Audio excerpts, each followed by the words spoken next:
नमस्कार। कहानी बैरल में आपका स्वागत है। लीजिए पेश है सूर्यकांत त्रिपाठी निराला द्वारा लिखित उपन्यास चोटी की पकड़ भाग 3। तो रात तंबू का पहरेदार था। 2 मंजिले की खिड़की से नीचे को देखते हुए कहा, खबरदार राजाराम, मैं भी गवाह हूं। तुम दोनों बदमाश हो। जमादार रुस्तम पकड़ने वाले हैं। मैं उनके साथ था। तुम यहां से क्यों गए? राजाराम ने पूछा। तुम यहां से क्यों गए? तुराब ने डांटा। हम बदमाश पकड़ने गए। बदमाश पकड़ने नहीं गए, बदमाशी करने गए। उस बगीचे के अंदर मर्द के जाने का हुक्म नहीं, यह सबको मालूम है। तुम गए, जमादार रुस्तम भीतर नहीं गए। इसी समय मुन्ना आ गई। कहा, रानी जी का फैसला सबको मंजूर होगा। सबने समस्वर से कहा, हाँ होगा। मुन्ना ने कहा, राजाराम आपस में लड़ो नहीं, अपना काम करो। फिर जमादार से कहा, जटाशंकर इधर आओ। जटाशंकर को उसी जगह ले गई जहां पहली बातचीत हुई थी। रुस्तम मुस्कुराता हुआ बैठा रहा। तुराब ने कहा, भाई आपकी किस्मत खुल गई, हमारा ही पहला सलाम है। रुस्तम ने टांगे हिलाते हुए कहा, हमको याद रहेगा। राजाराम ने जमादार को डिसमिस हुआ जानकर पहरे की वर्दी पहनते और तलवार बांधते हुए कहा, लेकिन जमादार का कोई कसूर नहीं, जमादार तो हम हैं। रुस्तम ने स्वर चढ़ाकर कहा, हमारा कौन सा कसूर है? अडगरे में पहुंचकर मुन्ना ने कहा, जटाशंकर, क्या तुम अब भी हमको चाहते हो? जटाशंकर रांड की तरह रोने लगे। एक बात मुन्ना ने कहा, तुम मुझे चाहते हो या जमादारी? अरे बड़ी बेइज्जती हुई, हमारी जमादारी रहने दे। अब तुम समझे, हम समझ जाते हैं कौन कैसा है। तुम हमारी तरह उतर नहीं सकते, यह तुम्हारा ख्याल था, मगर तुम इतना उतर जाओगे कि यहाँ जमना दुश्वार होगा। जब किसी को पकड़ो तब उसी को पकड़े रहो, यह कायदा है। तुम समझे थे मैं तुम्हारी रखेली की तरह रहूंगी, अपनी स्त्री बनाकर तुम मुझको खुश किए रहोगे। मैं जैसी औरत हूं, मैं तुम्हें रखवाले की ही तरह रख सकती हूं, मगर राजा ही बनाए रहती। यह न समझना कि मैं गरीब हूं। मैंने कहा, मैं रानी हूं। तुम्हारा यह ख्याल कि एक औरत को रखेली बनाकर रहने वाला वैसा ही ब्राह्मण है जैसे तुम, बिल्कुल गलत है। हमारे दिल में ब्राह्मण का सम्मान है, पर चैतन्य देव जिस ब्राह्मण का जो बात को वैष्णव हो गए और सबको अपनी तरह का आदर दिया, मैं वैष्णव हूं। तुम पर मुझे प्यार नहीं होता, दया आती है। तुम इतने बड़े मूर्ख हो कि अपनी तरफ से कुछ समझ नहीं सकते। खजाने का जो जमादार होगा, कुछ दिनों में उसकी जान की आफत आएगी। जमादार कांपे, आंखों से तरह तरह की शंकाएं, भय, उद्वेग, पाप, अत्याचार, क्षुद्रता, हृदयहीनता आदि निकल पड़ी। राज लेने के लिए मित्र बनने की कोशिश करते हुए कहा, क्यों, तुम हमारे आदमी हो? जमादार की जान चोटी पर आ गई। कहा, अब जो कुछ भी हो, हम हुजूर के आदमी हैं। अब तुम समझे। अच्छा बताओ, अगर खजाने का रुपया चुरा गया हो? जटाशंकर को जान पड़ा, वज्र टूटा, धड़ाम से गिर पड़े, अब सही सही मरा। मुझको भगा दो, दया करो, देवी कहीं का नहीं रहा। यही रुपया तुमको देना चाहती हैं, लेकिन तुमको हमारी जाति और हमारी दास्ता लेनी पड़ेगी। हमको रुपया नहीं चाहिए। तनकर जटाशंकर ने कहा, यही तुम्हारा बड़प्पन है, हम इसी को प्यार करते हैं। मेरे प्यारे, मुझे चूम लो। मुन्ना ने जीभ लपल पाई। जटाशंकर को जान पड़ा, काल है। खजाने की चोरी की बात सोचते हुए तनकर सिपाहियाने स्वर से कहा, गलत बात है, खजाने की चोरी नहीं हो सकती। क्यों, अब तू ही बता, कहकर फिर उन्होंने एक कड़ी निगाह गाड़ी। यह जो जमादार बना है, इसी ने चुरवाया है, यह रानी का प्यारा। झूठ बात, हम रिपोर्ट करेंगे। क्यों रिपोर्ट करोगे? यही तू जो कुछ कहती है। तुमको और तुम्हारे पहरेदार को ये दूसरे पहरेदार पकड़े हुए हैं कि तुम लोग बदमाश हो। मैं इनकी गवाही गुजार दूंगी। तुम थोंके जाओगे, नौकरी से भी हाथ धोओगे। हम कहेंगे खजाना चुराने का इसने जाल किया है, हमसे पहले ऐसा ऐसा कह चुकी है। खजाना चुरा गया है, तुम्हें इसका क्या पता? अगर न चुरा गया हो। जमादार ने करुण दृष्टि से देखा। मुन्ना ने कहा, अच्छा 1,00,000 2 लाख दे दिए जाएं तो तुम क्या करो? हम खजाने में रखा देंगे। कैसे? जमादार फिर हक्के बक्के हुए। मुन्ना ने कहा, जमादारी चाहते हो तो चलो बैठो, लेकिन याद रखो, जिस दिन खजांची आएगा उस दिन तुम्हारा कोई कर्म बाकी नहीं रहेगा। बात मानोगे तो बचे बचाए चले जाओगे।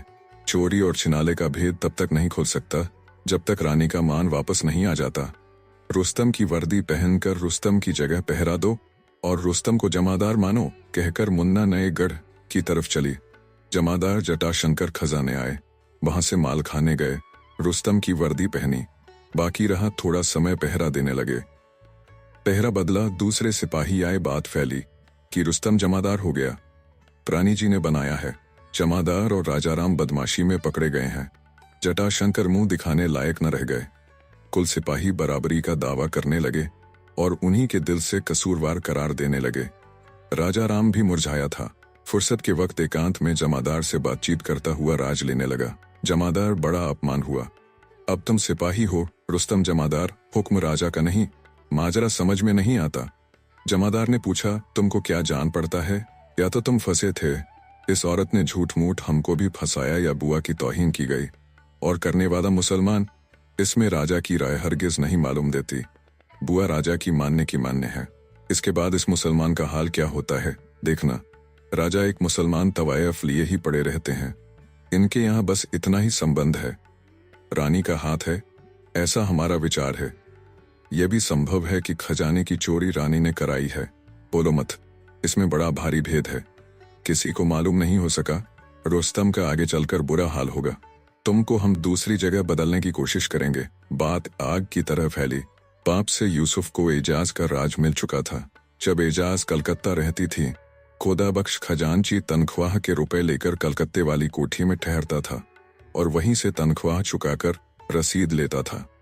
एजाज को डाकखाने के जरिए रुपए नहीं भेजे जाते थे। अली को यह खबर थी। उन्होंने लड़के को भेद बतलाया था। इधर राजा का रानी के पास आना जाना घटा कि दासियों, दूतियों और तरफदारों से पता लगवाना शुरू हुआ। खुदा बख्शे इस पते पर आ गए ऐसे कई और। रानी के तरफदारों की चालें मामूली। खजांची खुदाबख्श लालच और रानी के प्रेम में न काट सके, जाल में कुंजी डाल दी। प्रेम की कहानी बहुत कुछ पहली जैसी, इसलिए घटना और दुर्घटना का बयान रोक लिया गया। इसी समय उनके भाग्य के आकाश पर दूसरा तारा चमका। एजाज के मकान से चलकर यूसुफ राजधानी आए और बाजार में ठहरे। भेस बदले हुए थे। प्रभाकर को देखकर चौंके। दुकान में एक जैकेट सिला रहे थे। शाम के बाद से प्रभाकर का पता न चला। मैनेजर ने बुलाया है। एक अजनबी आदमी से कहलाकर राह पर मिले और मैनेजर ने भेजा है कहकर भाव ताड़ने लगे। खजांची की कुंजी हाथ से छूट चुकी थी। कलेजा धड़का। डरकर संभले। हम आपका भला कर सकते हैं, यूसुफ ने कहा। खुदा फश रानी की मैत्री की ताकत से आगंतुक को देखते रहे। आपका राज बिगड़ा है, मान जाइए। यूसुफ ने कहा। खुदा फश का दिल बैठ गया। मैनेजर उससे बड़ा है, कुछ गड़बड़ मालूम हुई हो सोचकर दहले उठा कि कह दें, पर संभाल लिया। यूसुफ ने कहा, आपको अब मैनेजर के पास न जाना होगा। हम ही उनकी मार्फत आपसे मिलने आए हैं। उनसे हमारा हाल मालूम करने की हिमाकत न कीजिएगा। हम सरकारी, आप हमसे फायदा उठा सकते हैं। फिर हम भी मुसलमान हैं। खजांची को बहुत खुशी न हुई, क्योंकि एक फायदा अभी पूरा नहीं उठा पाए थे। फिर भी यह सोचकर कि आगे क्या आने वाला है और खुदगर्ज अपनी ओर से फायदे में ला रहा है, बात सुन लेनी चाहिए। यूसुफ जानते थे कहकर भी राज निकाला जाता है। अगले सवाल से काम हासिल होगा। कहा, हमें आपसे राज मिलता रहना चाहिए। हम आपकी निजी उलझनों की मदद करेंगे। खुदाबख्श को जी मिला। पूछा, जनाब का निजी और भी कुछ अगर मालूम किया जा सके। बात को जब गट जाए आप समझें हम कोई माजरा क्या है। वही है कि एजाज से सरकार की तरफ की सिखाई औरत भेजकर यह मालूम करना है कि क्या हालात हैं। बस अपनी तरफ से आप भी पता लगाएं कि सरकार के खिलाफ क्या कार्रवाई है। मुसलमान और नीची कौम वाले हिंदू मिट्टी में मिल जाएंगे। आप याद रखिए, पहले किसी नीची कौम वाले को फंसाइए। खजांची को जंच गई। फड़क कर कहा, कुछ पता भी आपका? अभी नहीं, अस्सलाम वालेकुम। ख्याल में रखें। वालेकुम। प्रभाकर बैठा था। यूसुफ ने अतिथि भवन की बैठक में झांका। कहा, आपसे मिलने के लिए मैनेजर साहब खड़े हैं। प्रभाकर चौंका। देखकर चुपचाप बैठा रहा। कुछ देर ठहरकर यूसुफ भीतर चलकर कुर्सी पर बैठे। कहा, मैं उनका नौकर नहीं, खड़े हैं। कहा, कह दिया, अब आप समझें। प्रभाकर ने रीढ़ सीधी की और बैठा हुआ टुकुर टुकुर देखता रहा। दिलावर बाहर पहरेदार के पास बैठा था। यूसुफ को घुसते हुए देखा कि गारद से एक आदमी बुला लाया और लगा दिया। यूसुफ की निगाह चूक गई। जनाब का दौलत खाना। यूसुफ ने पूछा, जनाब का शुभ नाम? प्रभाकर ने पूछा। नाचीज हुजूर की खिदमत में। यूसुफ ने जवाब दिया। रहमदिली? प्रभाकर ने मुस्कुराकर कहा, रहमदिली अलमा। यूसुफ ने दोहराकर दोस्ती जताई। प्रभाकर दबा। उभर कर पूछा, किस अंदाज से हैं? सिर्फ दोस्ती? प्रभाकर ने हाथ बढ़ाया। यो नहीं, यूसुफ ने बड़प्पन रखा। आप कैसे तशरीफ ले आए? यह तो आपको मालूम हो चुका है। कहा, यह भी मालूम होगा। कुछ भी नहीं बदला हुआ नजर आया। आपका मतलब? मैंने कहा कुछ आपसे हल हो। आप तो जवाब नहीं देते। प्रभाकर चुप हो गया। आप बड़े सयाने, पर खुलकर रहेगा। प्रभाकर को ताव आया पर संभाल लिया। इसी समय दिलावर घुसा। यूसुफ के पीछे आदमी लगा रहा। चलिए, दिलावर ने प्रभाकर से कहा। प्रभाकर चले। दिलावर ने यूसुफ से पूछा, जनाब का कहाँ से आना हुआ? मैनेजर साहब के कहने से। यूसुफ साथ साथ चले। दिलावर कुछ न बोला। प्रभाकर और दिलावर मुड़कर एजाज वाले महल की तरफ चले। यूसुफ दूसरी तरफ से अपने डेरे की ओर। यहाँ थाना है, यह पहले से जानते थे। दिल में कोई धड़कन न थी। पीछे लगा आदमी आंख बचाकर चला। यूसुफ ताड़ न पाए, दिल में खटक न थी। आदमी ने यूसुफ की कोठरी का पता लगा लिया। कमरे में सनलाइट जल रही थी। राजा साहब अपनी बैठक में थे। मसनद लगी हुई, गाव तकिए पड़े हुए, एक तकिए का सहारा लिए हुए प्रतीक्षा कर रहे थे कि बेरा सिपाही से खबर लेकर गया। कहा, प्रभाकर बाबू आए हुए हैं। राजा साहब ने आदर पूर्वक ले आने के लिए कहा। दिलावर बाहर रास्ते के पहरे पर रह गया। प्रभाकर उसी पुलनुमा राह से सरोवर की कोठी को चले। कोठी में पहुंचकर राजा साहब का कमरा। अंदर जाने के लिए बेरा ने प्रभाकर को दिखा दिया। प्रभाकर गए। राजा ने उठकर स्वागत किया और नवयुवक को पास बैठा लिया। स्नेह से कहा, हम आपसे उम्र में। प्रभाकर सिर झुकाए रहे। बड़ी जिम्मेवारी है। राजा साहब ने स्वगत कहा। प्रभाकर स्थिर भाव से बैठे रहे। आपका प्रबंध हो गया है, आप वहां चलकर रह सकते हैं। प्रभाकर को साहस से प्रसन्नता हुई। आप तो हमारे डवैये के रूप में हैं। का लेता हूँ? प्रभाकर ने सीधे स्वर से कहा। कुछ पान? जी नहीं। भोजन तो कीजिएगा। जी हाँ। मांस मछली? हाँ। आप कुछ सुनिए और कुछ सुनाइए। राजा साहब ने एजाज के आने के लिए खबर भेजी। साजिंदे भी बुला लाने को कहा। फिर प्रभाकर से गप लड़ाने लगे। समय पर साजिंदे आ गए। एजाज भी तैयार हो गई। सास बाहर से मिलाकर लाए गए। प्रभाकर देखते रहे। प्रभाकर को राजा साहब नाप न सके कितना गहरा है। एजाज तैयार होकर आई। राजा साहब को सलाम किया और बगल में एक तकिया लेकर बैठ गई। प्रभाकर को देखा, फिर चुपचाप राजा साहब से पूछा, आपकी तारीफ? उसी फिसफिसाहट से राजा साहब ने जवाब दिया, आपके खानदान के गवैये हैं। देखा जाए कैसे हैं? तगड़े जान पड़ते हैं, शिक्षित हैं। यहाँ कैसे? एजाज को शक हुआ। दाएंगे रहेंगे, जब चाहेंगे चले जाएंगे। एजाज को राजा साहब की बात का विश्वास न हुआ। उनके स्वर में ऐसा ही कटता हुआ आदमी मिला। खामोश हो गई। एक दफे कमर सीधी की, फिर एकटक देखती हुई बैठी रही। प्रभाकर ने मुद्रा को और अच्छी तरह देखा, दिल में गांठ ली। साजिंदे नौकर रह रहकर एक नजर राजा साहब को देख लेते थे। राजा साहब की कठिन अवस्था हुई। न एजाज को गाने के लिए कह सकते थे। अविश्वास की ऐसी प्रतिक्रिया हुई न प्रभाकर को। प्रभाकर का गुरुत्व ऐसा गालिब था। उन्होंने नौकर रखने के भाव को काफी मुलायम करके एजाज को देखा। एजाज ने अनुभव किया कि वह दब गई। बड़ा बुरा लगा। अपने से घृणा हुई, पर दबाकर सैकड़ों पेंच कसने और सुलझाने वाली मुस्कान से प्रभाकर को देखकर कहा, जनाब ही क्यों न श्री गणेश करें। प्रभाकर समझा, नम्रता से स्वीकार कर लिया। पूछा, क्या गाऊं? जो जी में आए कोई ऊंचे अंग वाली। तानपुरा स्वर भरने लगा, एजाज के गले से मिलाया हुआ। राजा साहब ने कहा, आपके स्वर में नहीं मिला, दिक्कत हो तो अभी ठहर जाइए। एजाज कुछ और दबी। प्रभाकर ने कहा, चल जाएगा, घटा लूंगा। अच्छा, मैं ही बिस्मिल्लाह करती हूँ। एजाज मसनद के बीच में आ गई। दिल को चोट लग चुकी। पूरा व्यवसाय वाला रुख लेकर बैठी। साजिंदे खुश होकर अनुपम रूप देखने लगे। प्रभाकर ने भी देखा, जैसे पत्थर को देख रहा हो। एजाज की हार्दिक सहानुभूति उस क्षण कलाकार प्रभाकर के लिए हुई। भरकर राजा साहब से बदली हुई। एजाज ने आलाप ली। प्रभाकर मुग्ध हो गया। चुपचाप बैठा ख्याल सुनता रहा। तानों की तरह दिल में समा गईं। साजिंदे काम करते हुए प्रभाकर को देख लेते थे। राजा साहब निर्भीक कद्रदां की तरह बैठे रहे। ख्याल गाकर एजाज हट गई। इसका मतलब था अब नहीं गाएगी। राजा साहब समझकर खामोश रहे। साजिंदे उसको कुछ कह नहीं सकते थे। प्रभाकर आगंतुक। एजाज पहले की तरह राजा साहब की बगल में नहीं बैठी। गाने के लिए प्रभाकर का जी उठ नहीं रहा था। फिर भी रस्म पूरी करनी थी। शिक्षित घराने का शिक्षित युवक सुकंठ और संगीतज्ञ था।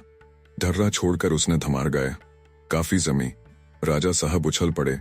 एजाज समझ गई, यह पेशेदार गवैया नहीं, इसका राज लेना चाहिए। दिल में बांधा, डटी बैठी रही। कलकत्ते वाली सरकार के आदमी से हुई बातचीत याद आई। धीरज हुआ, पर राजा की तरफ से सदा के लिए पेट में पानी पड़ गया। राजा साहब ने देखा, प्रभाकर की तारीफ से एजाज का दिल छोटा नहीं पड़ा। वह और बढ़कर बोले, अभी आप थके मांदे आए हैं। अच्छा, कहाँ से? एजाज ने पूछा। क्यों साहब? राजा साहब ने प्रभाकर को देखा। वर्धमान से। प्रभाकर ने कहा। जनाब का नाम? एजाज ने पूछा। प्रभाकर। उस्ताद हैं? प्रभाकर ने साधारण नमस्कार किया। अरे भाई, वो साहब बैरिस्टर हैं, उनके भाई हैं। आए हैं? एजाज और दूर तक गांठ गई। कुछ रोज रहेंगे, यानी बहुत कुछ सुनने को मिलेगा। राजा साहब का दरबार है। खिलखिलाकर हंसी। आज के बर्ताव से एजाज को इच्छा हुई दूसरे दिन कलकत्ता रवाना हो जाए और नौकरी छोड़ दे, मगर बड़ा रहस्यमय रूप सामने देखा, जिसको खानदानी पढ़ी लिखी वेश्या छोड़कर न भगेगी, आखिरी दम तक सुलझाएगी। राजा साहब ने देखा कि एजाज का मिजाज उखड़ा उखड़ा है। उन्होंने साजिंदों को रुखसत कर दिया। प्रभाकर को भोजन कराना था, इसलिए बैठा ले रहे। काट कुछ गहरा चल गया था, यानी एजाज को राजा साहब चाहते थे, पर दिल देकर नहीं। अगर दिल देकर भी कहें तो भेद बतलाते हुए नहीं। सिर्फ कला प्रेम था या रूप और स्वर का प्रेम जो रुपए से मिलता है। यही हाल एजाज का। उसके पास धन था, रूप और स्वर भी, पर तारीफ न थी। यह दूसरों से मिलती थी, और उन्हीं लोगों से जो रूप, स्वर और यौवन खरीद सकते हैं। षोडशी होकर जिस समूह में वह चक्कर काटती थी, वह कैसा था? आज प्रभाकर को देखकर उसकी समझ में आया। वह बड़प्पन कितना बड़ा छुटपन है। राजा साहब के बर्ताव से परिचित हुआ। प्रभाकर को न देखने पर वह समझ न पाती कि आदमी की असलियत क्या है। आजकल जैसे उस छुटपन वाले बड़प्पन से उसका छुटकारा न था, आज के परिवर्तन के साथ प्रभाकर का प्रकाश उसके दिल में घर करता गया। खेल और मजाक दिल नहीं, किसी को बनाना और किसी को बिगाड़ना दिलहीरी नहीं, सौदा है। जो कुछ भी अब तक उसने किया वह एक बचत थी। असलियत क्या थी, कहाँ थी, वह नहीं समझ पाए, आज भी नहीं समझे। सिर्फ उसे दिल नहीं माना, टूटी जा रही थी। असलियत असलियत से मिल गई। प्रभाकर की जैसी शालीनता उसने किसी में नहीं देखी। जो बातचीत सुन चुकी है, उससे अगर इस आदमी का ताल्लुक है तो गजब है। यह आदमी स्वदेशी। एजाज रहस्य मालूम करने के लिए उतावली हो गई। प्रभाकर ने जो गाना गाया उसमें प्रदर्शन न था, किसी की परवाह नहीं, फिर भी किसी से नफरत नहीं। यह अच्छा गाना जानता है, पर अच्छों का प्रभाव नहीं रखता। गाने के संबंध में चढ़ी रहकर भी एजाज चढ़ी न रह सकी। राजा साहब से जो दुराव हुआ था वह उनके प्रभाकर के लिए हुए प्रेम के कारण था। अब वह एक हार बनकर रह गया। उसको खुशी हुई एक कुंजी उसके पास भी है। अपमान को भूलकर उसने राजा साहब से कहा, बड़ा रूखा रूखा लग रहा है।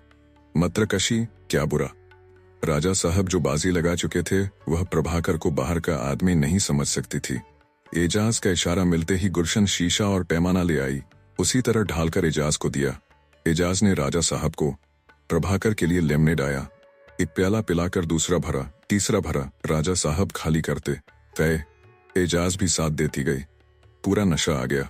भोजन की थाली आने लगी। तीनों भोजन करने लगे। प्रभाकर बाबू से तो गहरे ताल्लुकात हैं। हाँ, राजा साहब ने कहा, हमारे कौन कौन से फायदे आपसे हैं, हमें मालूम हो तो हम भी साथ हो जाएं। बात हम तीनों की है, हमारी मदद काम कर सकती है, इसमें क्या शक? प्रभाकर ने मधुर स्वर से पूछा। आपकी जमींदारी है। राजा साहब को प्रश्न बहुत अच्छा लगा। वह स्वयं इतना साधारण प्रश्न नहीं कर सकते थे। एजाज को जवाब देते हुए झेप हुई। कहा, अब हमें आप लोगों के सवाल का जवाब देना पड़ता है। पहले हम ही जवाब लेते थे, आते जाते हम ही पहले बोलते थे। हिंदू जवाब देते थे। इसी डर से हमने हुजूर से बातचीत नहीं की कि हुजूर खुद पूछे। राजा साहब ने चुटकी लेते हुए कहा, ऐसी बात का हमें कोई ख्याल न था। कुछ तो होगा ही। राजा साहब डटे रहे। वह बहुत अनुकूल नहीं। हमारे, हाँ आपके, राज देते रहें तो सरकारी तौर से हो सकती है। राज तो आपने हमें दे दिया। एजाज प्रभाकर को देखती रही। प्रभाकर ने कहा, अब हमारा फर्ज है हम आपकी सेवा करें। अभी इतना ही कि हम स्वदेशी। इस राज से हमारी सरकार के यहाँ कद्र बढ़ सकती है। राजा साहब की आंखें छप गईं। इससे दिल का हाल नहीं कहा। एजाज प्रभाकर से सुनने के लिए बैठी रही। प्रभाकर ने कहा, मैं स्वदेशी का सक्रिय हूँ। सूत, चरखा, करघा, कपड़े तथा ग्रामीण वस्तुओं के प्रचलन का बीड़ा उठाया है। काम करता हूँ। राजा साहब की सहानुभूति है। जमींदार छोटे मोटे हम भी हैं। आपसे हमारा स्वार्थ है, हम समझते हैं। हमारे यहाँ एक डांट लगा दी गई है। हमसे आपका उपकार हो सकता है। कुछ राज हमें काम करने के लिए दीजिएगा। राजा साहब बहुत खुश हुए। कहा, हमारा एक ही रास्ता है, हम बातें आपसे नहीं कर सकते। आज्ञा है, आपने जो कुछ कहा है उसका कुछ प्रमाण भी हमें चाहिए। यहाँ हम कपड़े के केंद्र मजबूत करेंगे, व्यवसाय बढ़ाएंगे। आपको अर्थ और अनर्थ के संबंध में काफी जानकारी है। उस तरफ से तो कुछ मिलेगा नहीं। एजाज ने कहा, इस तरफ का भी कुछ न जाना चाहिए। इतना ख्याल रखिए, उनके आने के दिन की बातचीत मिल जानी चाहिए। मिलेगी, जमींदार तो हम भी हैं, इतना काफी है। कोई दूसरी मदद? क्या पार्टी को दस्तखत करके नाम दे सकती हैं? यह सोचूंगी, शायद नहीं। पहले की बात होती तो हिम्मत बांध कर देखती। पुलिस या खुफिया का राज यहाँ का है या कलकत्ता का? कलकत्ता का। एक आदमी यहाँ आया है, आपको बता रहा हूँ। प्रभाकर ने यूसुफ के चेहरे का वर्णन किया। ऐसा ही आदमी वह भी था, पहले ही पहल आया था। एजाज ने कहा, आपको यह आदमी कहाँ मिला? गेस्ट हाउस में। किसी दूसरे ने भी देखा? हाँ, उसने देखा जो हमारे साथ है। एजाज ने बड़ी बड़ी आंखें निकाली। राजा साहब ने खिदमतगार को भेजा। कुछ ही अरसे में दिलावर आया। भीतर बुलाकर राजा साहब ने पूछा, आपके पीछे किसी को देखा? राज मिल गया है, बाजार में ठहरा है, बाहर का आदमी है, जहां जहां जाए आदमी लगा रखो, देखे रहे, मालूम कर ले असली कौन है। जो हुक्म। कहकर दिलावर बैठक छोड़कर चला। हमारे लिए अच्छा होगा अगर आप कलकत्ता चली जाएं। आप इस तरह हमारी ज्यादा मदद कर सकती हैं। यह आदमी आपके कारण आया है। क्या राजा साहब यह बतलाएंगे कि हमारा राज किसी को उनसे नहीं मिला? नहीं मिला। इनसे हम कहते, लेकिन दूसरे की बात है इसलिए नहीं कहा। हमें इसका दुख नहीं। एजाज दृढ़ हुई। हमारी किस्मत। प्रभाकर ने कहा, यह आदमी आपके लिए। एजाज की ओर उंगली उठाकर आया है। यहाँ इसका कोई आदमी होगा। मुझसे मैनेजर का नाम लिया। बगैर मैनेजर से इसकी जान पहचान भी न होगी। राजा साहब सीधे होकर बैठे। प्रभाकर कहता गया, जिस तरह भी हो, आप लोगों में किसी से कोई आदमी मिलेगा। अब होशियारी से चलना है। राजा साहब चौंके। इसलिए कुछ रोज जाने की बात न करें, लेकिन जाना बहुत जरूरी है। नसीम यहाँ नहीं, इस मामले की वही मुखिया है। यानी? प्रभाकर ने पूछा। अभी हमारी चड्ढी नहीं गठी। यह राज बात को, आपका असली नाम प्रभाकर है? मैं प्रभाकर हूँ और मैं कुछ नहीं जानता। आप कलकत्ते में मुझसे मिलेंगे, प्रभाकर ही आपसे मिलेगा। राजा साहब को ताल कटती हुई सी जान पड़ी। हृदय में कोई रो उठा, मगर बैठे रहे। प्रभाकर ने विदा मांगी। देर हो गई थी। उसके साथी अभी छूटे हुए थे। रहने के लिए उन्होंने संभवतः दूसरा कमरा दूसरे मकान में लिया हो। एक तरह से पकड़ा जाना ही समझना चाहिए। प्रभाकर सोचकर बहुत घबराया। राजा साहब ने पालकी मंगा दी। प्रभाकर बैठे। राजा साहब ने अतिथि भवन में रखने की आज्ञा दी। दूसरे दिन सवेरे जगह पर भेजने के लिए कहा। दिलावर ने सुन लिया। प्रभाकर ने कहा, मैं पता लेकर ही जाऊंगा, ये मेरी पूरी मदद करें, ऐसी आज्ञा दे दीजिए। राजा साहब ने दिलावर को बुलाकर हुक्म दे दिया। एजाज के मन से संसार का प्रकट सत्य दूर हो गया। कल्पना दश में रहने की आकांक्षा हुई। प्रभाकर का ऐसा व्यक्तित्व लगा जैसा कभी न देखा हो। इसके साथ जिंदगी का खेल है, खिलाफ मौत का सामा। रुस्तम बहुत खुश थे कि रानी साहिबा ने उन्हें जमादारी दी। जटाशंकर जान बचाने के लिए रुस्तम की जगह पहरा दे रहे थे। राजा राम रहस्य का भेद न पाकर खामोश हो गया। दूसरे पहरेदारों ने सुना और रुस्तम के तरफदार हो गए। जटाशंकर ये उड़ाए हुए थे कि वे शौकिया सिपाही का काम नहीं कर रहे। जल्द रुस्तम पर आफत आती है और ऐसी की संभाली न संभलेगी। तीनों पहरों के सिपाही जो मौके पर नहीं थे, तरह तरह की दीवार उठाते और ढहाते रहे। सुबह का वक्त। रुस्तम कुर्सी पर बैठे थे। मुन्ना आई। राजा राम के सामने कहा, रानी जी की सलामी दो। रुस्तम चैंपा। बोला, रानी जी यहाँ कहाँ हैं? राजा राम तनकर देखने लगा। तंबू के उसी सिपाही को पुकार कर कहा, देख लो जमादार का हाल। मालखाने से जमादार जटाशंकर भी तदगतेन मनसा देखने लगे। मुन्ना ने कहा, सलामी नहीं देते तो जमादारी से बर्खास्त किए जाओगे। रुस्तम घबराया, उठकर झेंपकर सलामी दी। देखकर मुन्ना ने कहा, एक दिन में तुम्हारी चर्बी बढ़ गई। जमादारी के लिए तुमने कहा था, जमादारी तुमको दी गई, लेकिन तनख्वाह तुम्हारी वही रहेगी। राजा राम और तंबू वाला सिपाही हंसा। तंबू वाले ने कहा, जमादार साहब ने इतनी मेहनत से चोर पकड़ा, जमादारी मिली, लेकिन अब तो कुछ और ही बात जान पड़ती है। मुन्ना ने कहा, रानी जी की इच्छा। जमादार जटाशंकर को उन्होंने सिपाही बना दिया, लेकिन तनख्वाह वही रखी। आज हुक्म हुआ है जमादार को 20 का इनाम मिले, क्योंकि काम बहुत अच्छा किया। राजा राम ने अपनी तरफ से समझा और खुश होकर 2 मंजिले के माल खाने वाले पहरेदार जमादार जटाशंकर को जो आंगन की ओर खड़े थे, आवाज लगाकर कहा, जमादार, कैसा सच्चा फैसला आया है? तंबू वाला रुस्तम का तरफदार कुछ न समझा। आवाज बैठाकर कहा, बड़े आदमी का फैसला बड़े आदमी जाने, अगर सही मानी में तरक्की चाहते हो तो चलो उठकर। मुन्ना ने कहा। रुस्तम उठकर चला। जीने पर मुन्ना ने कहा, अगर खजाने में उसी वक्त चोरी हो गई हो तो छांट दिए जाओगे या बचोगे? रुस्तम उछलकर सहम गया। रानी के हथकंडे हैं, कुछ समझता भी है। जैसा जैसा कहा जाए कर, कहकर मुन्ना ने 5 रुपए का एक नोट निकाल कर दिया। शर्मा कर रुस्तम ने ले लिया। कहा, बस। मुन्ना ने कहा, काम तुम्हारा 4 आने का भी नहीं, जब काम पसंद आएगा। नब यह तुम्बा फेरी किस लिए हो रही है, यह न तुम जानते हो न हम, यह सिर्फ रानी जी को मालूम है। चलो, अभी तुमसे बहुत काम है, अपनी वर्दी पहनो, अब तुम फिर सिपाही के सिपाही। जमादार जटाशंकर ने वर्दी उतार दी। रुस्तम ने खीस निपोड़कर पहनते हुए कहा, जमादार, जो कुछ भी आपने किया आप समझे। जमादारी में आपसे हमने सलामी ली, इसका ख्याल न करें, मुआफ कर दें। जमादार खुश हो गए। कहा, यह राजा रानी का खेल है, कभी घोड़े पर चढ़ना पड़ता है, कभी गधे पर। मुन्ना ने कहा, चलो। कुछ आगे बढ़कर 30 रुपए दिए। कहा, 10 राजाराम को दो और 20 तुम लो, रानी जी ने इनाम दिया है। रुपए लेकर जटाशंकर ने कहा, लेकिन वहां ताला टूट गया होगा तो क्या होगा? देखो जमादार, तुम्हारे पास बचत है, तुम्हारे पास एक ही कुंजी रहती है, दूसरी कुंजी कहां से आई? खजांची से पूछोगे तो नौकरी जाएगी। खजांची भी क्या जाने, वह खजाने का ताला तोड़वाएगा। जिनका रुपया है वे ऐसे निकालें या वैसे, किसी का क्या? यह भी ठीक है, चुपचाप बैठे रहो। अब चढ़ाई होगी। चढ़ाई क्या? रानी जी की विजय ही, उनकी तो विजय ही है। मुन्ना खजांची खोदा बख्श के यहाँ गई, दूसरी औरत से खजांची का ताल्लुक कराकर, दूसरे मर्द से रिश्वत दिलाकर, एक औरत से उसका ताल्लुक हो गया है। उसकी बीवी से कहकर लड़ाकर, बिगड़ाकर, राजा साहब के नकली दस्तखत से, इम्प्रेस्ड से रुपया निकलवाकर, गवाह तैयार करके मुन्ना ने खजांची को कहीं का न रखा था। उसको पुरस्कार भी मिलता था। इन कामों में रानी साहिबा का हाथ था।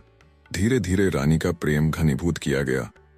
एक बार रात को कोठी में बुलाकर खिलाया गया। खजांची की कल्पना दूर तक चढ़ गई। रानी का चरित्र जैसा था, उससे उन्हें जल्द सफल होकर राज्य करने में अविश्वास न रहा। कुंजी देते हुए मुन्ना ने कहा, रानी साहिबा ने कहा है, अब तुम यहां तक आ गए। कहकर उसने अपनी छाती पर हाथ रखा। खोदा बख्श खुश होकर बोले, मेहरबानी। मुन्ना ने कहा, आप आज ही जाइए और हिसाब लगाकर मुझे बताइएगा। मैं राह पर पीपल के नीचे मिलूंगी। कितना रुपया निकाला गया? आपको तो मालूम है, काम दूसरे से कराया जाता है, हिसाब दूसरे से लिया जाता है। जिसने रुपया निकाला वह खा नहीं गया मालूम हो जाएगा। फिर उसी तरह बिल बनाकर जरूरी लिखकर सही करा लीजिए। रानी साहिबा वह बिल देखकर वापस कर देंगी। अकाउंटेंट के पास बात को भेज दीजिए, काम हो जाने पर इनाम मिलेगा। कहकर मुन्ना लौटी। खजांची देखते रहे, सोचते रहे। उनसे नोटों वाले संदूक की कुंजी ली गई थी। अंदाजन 2 लाख रुपया था। सोचकर कांपे। 2 लाख रुपए का जाल, इम्प्रेस्ड से 1500 रुपए निकाल लेना बड़ी बात नहीं। अकाउंटेंट को शक नहीं होता। 2-2 लाख का बिल, इतना रुपया तो मालगुजारी के वक्त ही जाता है। मुन्ना ने यह रुपए वाला जाल अपनी तरफ से किया था। रानी साहिबा को इसकी खबर न थी। बुआ को झुकाने के लिए उन्होंने आज्ञा दी थी कि किसी सिपाही या जमादार से फहमा दी जाए, कुंजी उनके हाथ में रहे। लेकिन मुन्ना ने लंबा हाथ मारा। खजांची 11 बजे के करीब खजाने आए। जटाशंकर बैठे थे। खजाने में उस समय राजा राम का पहरा बदल चुका था। रामरतन था। उसने बहुत तरह की बातें सुनी थीं, पर वह आदी था, खड़ा रहा। खजांची ने वही संदूक खोला। संदूक में एक भी नोट न था।